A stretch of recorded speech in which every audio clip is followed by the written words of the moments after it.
Hi everyone, welcome back to home of emotions. आज का video बहुत इंपॉर्टेंट है, स्पेशली अगर आप साइकोलॉजी स्टूडेंट हो और आपका गोल है आरसीआई लाइसेंस लेना और लीगली प्रैक्टिस करना as a clinical psychologist in India. आज मैं क्लियर करने वाली हूँ कि आरसीआई लाइसेंस क्या होता है, कौन कौन से रास्ते होते हैं और एमफिल क्या था, MA clinical psychology, RCI once RCI regulated क्या है, प्रोफेशनल डिप्लोमा क्या होता है, साइडी का क्या रोल है और कौन सा ऑप्शन आपके लिए बेस्ट है। तो इस वीडियो के एंड तक आपको पूरा कंफ्यूजन आपका क्लियर हो जाएगा। आरसीआई लाइसेंस क्या है, सबसे पहले समझिए। इंडिया में अगर आपको क्लिनिकल साइकोलॉजिस्ट के नाम से इंडिपेंडेंटली प्रैक्टिस करनी है तो आपको रिहेबिलिटेशन काउंसिल ऑफ इंडिया यानी आरसीआई से रजिस्ट्रेशन लेना मैंडेटरी है।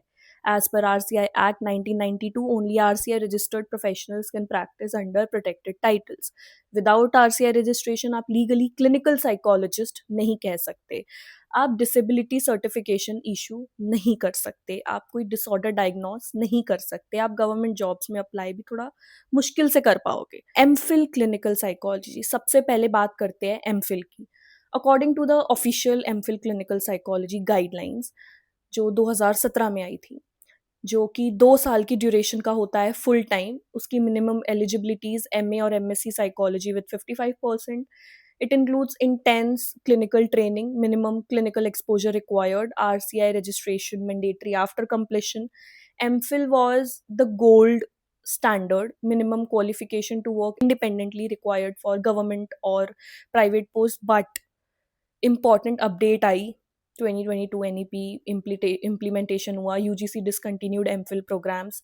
डिसकंटिन्यूड नहीं, रिप्लेस कर दिया गया, उसकी जगह एमए क्लिनिकल साइकोलॉजी आ गई 2025 में। Now listen carefully, as per 2025 RCI guidelines, MPhil clinical psychology has been replaced by MA clinical psychology RCI regulated program, जिसकी ड्यूरेशन 2 years है, फुली आरसीआई रेगुलेटेड है, hands on experiential training include करता है, credit based systems as per NEP 2020 है।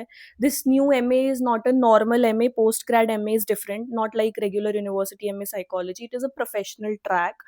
After completing this MA from RCI recognized institute, you are eligible for RCI registration as clinical psychologist. This is important, हर M A clinical psychology RCI regulated नहीं होता, सिर्फ वही valid है जो RCI website पे approved हो। अब बात करते हैं professional diploma in clinical psychology की। Now let's talk about this 1 year, this is the 1 year of course according to official PDCP document which is been given provided by RCI. It is of 1 year after MA or MSc psychology you register as clinical psychologist associate। Difference समझिए, ठीक है। MPhil और M A R C I regulated है, is equals to clinical psychologist. PDCP is equal to clinical psychologist associate. PDCP professionals provide services, work in hospitals, can do assessment and therapy, but can not hold academic faculty positions considered under fill class in government post. So PDCP is faster, service focused, but not equivalent to full MPhil or MA RCI. फिर आता है आपका साइडी इन clinical psychology. अब सबसे confusing degree हो जाती है थोड़ी सी, PsyD. According to RCI PsyD guidelines, it is of 4 years और लेटरल एंट्री आफ्टर एमफिल भी हो सकता है। ठीक, अगर आप एमफिल या एमए क्लिनिकल करके साइडी कर रहे हो तो आप डायरेक्ट 3rd year में एडमिशन ले सकते। Minimum 4000 hours of clinical training होती है, advanced electives, rotation, internship, leadership and supervision training होती है। PsyD is applied clinical doctorate, practice oriented, not research heavy like PhD. It is designed to create supervisor level professionals. So this is important, you cannot directly do PsyD after BA. Minimum requirement is MPhil RCI registered qualification या फिर masters करके भी आप कर सकते हो। PsyD gives doctorate, advanced specialization, leadership roles, faculty eligibility। और अगर कंपेयर किया जाए तो अगर हम कंपेयर करते हैं सिंपली, तो एमए क्लिनिकल साइकोलॉजी जो आरसीआई रेगुलेटेड होती है onwards, it is of 2 years, full clinical psychologist आप बन जाते हो, एलिजिबल फॉर आरसीआई रजिस्ट्रेशन भी हो। प्रोफेशनल डिप्लोमा का अगर हम कंपेयर करें तो 1 year है, लेकिन आप एसोसिएट क्लिनिकल साइकोलॉजिस्ट बनते हो, आपको फैकल्टी पोजीशंस आपको नहीं मिल पाएंगी।